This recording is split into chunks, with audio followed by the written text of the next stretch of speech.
Okay, the reason for this video is I wanted to elaborate on these sanding grits I was talking about previously. These three sandings are with closed grit sandpaper. So closed grit sandpaper is sandpaper where the grits in the sandpaper touch each other. This is a piece of 30 grit sandpaper. So 60, 80, 100, all these pieces of grit touch each other. There's another kind of sandpaper. It's open grit sandpaper. It's very coarse sandpaper. It's sandpaper like this. This is the sandpaper you use to sand floors that have coats and coats of paint or varnish, troweling, something that's too coarse for a 30 grit or a 36 grit.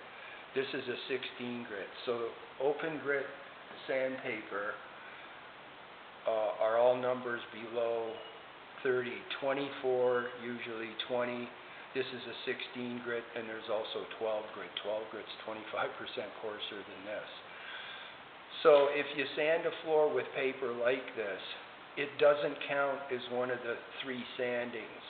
The three sandings are always number 30 or higher.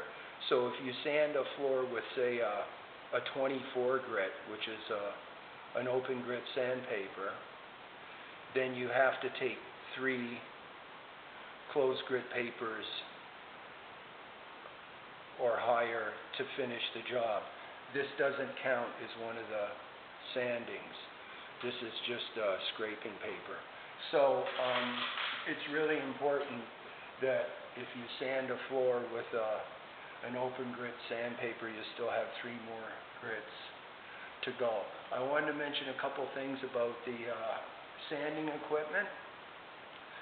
This is a 220 volt sanding machine. You should never get your floor sanded with 110 volts. If you're hiring a floor sander to sand your floors, they got to show up with a 220 volt machine. And another thing about moving them is really important. Sanding equipment is really difficult to move. So they should move their machinery around on a cart like here. Sanding equipment should never sit on anything but the floors they're going to sand.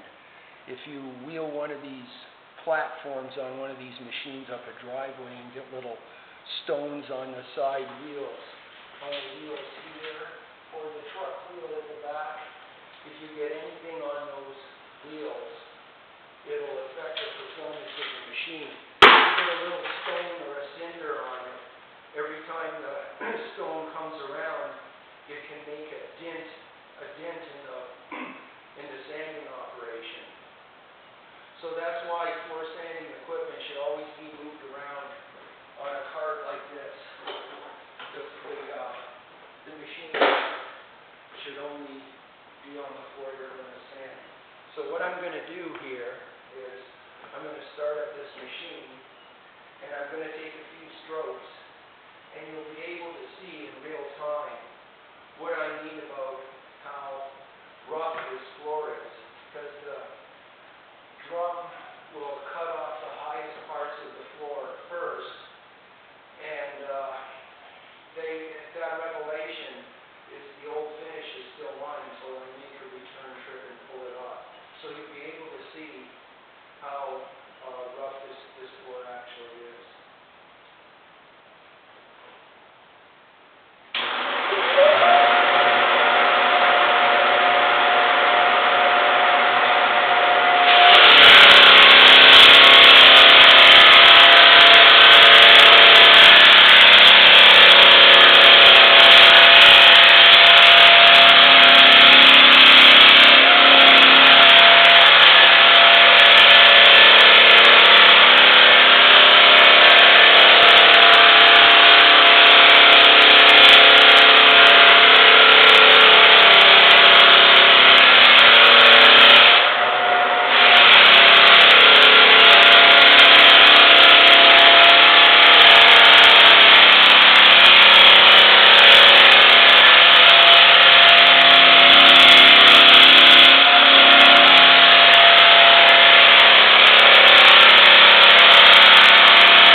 Okay, so this is what I mean.